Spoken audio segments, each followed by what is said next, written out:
Keyin Vladivostokda yurganlarga yana bitta gap. Kimni dokumenti bo'lib turib, agar kirdi chiqdi qilmoqchi bo'lsa granitsaga, masalan, Xitoyga kirdi chiqdi qilsa ham bo'ladi.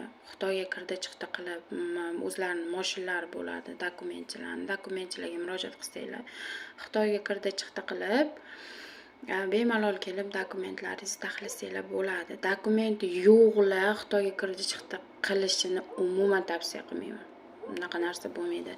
Keyin Xitoyga kirdi chiqdi qilayotganlar telefonlaringizni обязательно tozalab, dinga aloqador biror narsa bo'lmasligi kerak. Keyin ichasanmi, chakasanmi desa, "Yo'q, ichmayman, chakmayman" degan gap bo'lmasligi kerak. Ha, ichaman, redkisi, chakaman, sigaret chokaman, yomson sotaman, shunaqa gaplar bo'lishi kerak. Tamam. Boshda men chokmayman, men namozxonman bo'lmaydi.